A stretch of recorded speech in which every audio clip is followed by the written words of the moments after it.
jika ada orang meninggal dunia kemudian yang memandikan, baik, betul, ini ngomong diingatkan, biarpun perempuan memandikan perempuan itu tetap tidak boleh dibuka auratnya, antara pusat dengan lutut tetap ditutup. Kemudian di saat harus menggosok wilayah tertentu antara paha dengan lutut, termasuk lipatan-lipatan di dalamnya, maka tidak boleh dengan tangan begini, ini tangan kosong, harus dengan sapu, apa namanya, sarung tangan, agar tidak bersentuhan langsung dengan kulitnya. Kalau ternyata tidak ada, cukuplah guyur dari atas, digosok dari atas kainnya. Jadi boleh lipatan kain dimasukkan ke dalamnya, selesai. Seperti itu. Jadi nggak harus pakai kaos tangan ya, kalau ada, kalau nggak ada cukuplah. Yang penting mohon maaf mungkin ditutupi dengan kain yang lebar, dikasih guyur air dari atas, digosok-gosok, diguyur lagi, gosok-gosok, sudah. Ini bukan mau dibasah, jangan digosok-gosok pakai sikat segala macam sampai ini. Jadi harus dihormat ini mayat. Kemudian setelah dibungkus ya, kemudian suami boleh memandikannya. Istri boleh memandikan sang suami, biarpun suami adalah bukan mahram, ya kan, tapi menjadi halal karena sebuah pernikahan. Setelah meninggal dunia, maka tetap diperkenankan, karena Nabi pernah bersabda kepada Siti Aisyah, ya Aisyah, lau mutti qabli la ghassaltuki. Aisyah, kalau sampai kamu mati duluan, niscaya yang memandikan kamu adalah aku. Cuma Nabi pakai lau, jika, berarti nggak terjadi. Akhirnya Nabi wafat duluan. Kalau seandainya kau mati duluan wahai Aisyah, engkau yang akan memandikan aku yang akan memandikan kamu.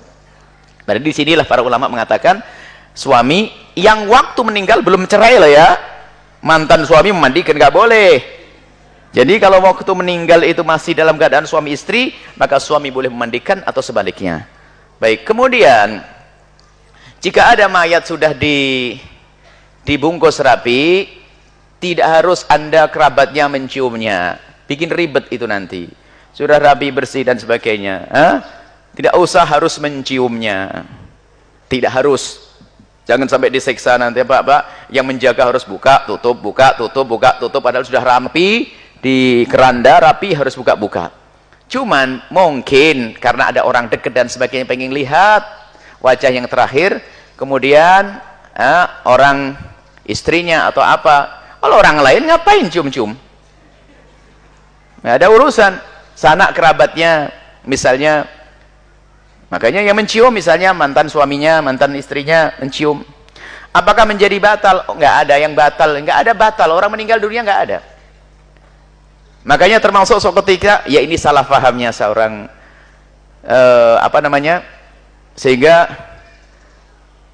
katanya kalau keluar sesuatu bagaimana, misalnya mayat sudah dibungkus rapi lalu keluar kotoran lagi, batal? Nggak ada batal, mandinya nggak harus diulangi. Misalnya keluar kotoran, tinggal dibersihkan saja kotorannya, selesai, bukan harus diulang mandinya. Jadi nggak ada lagi istilah batal bagi orang yang telah meninggal itu. Nggak ada batal wudunya, nggak ada batal mandinya. Jadi nggak ada itu semuanya.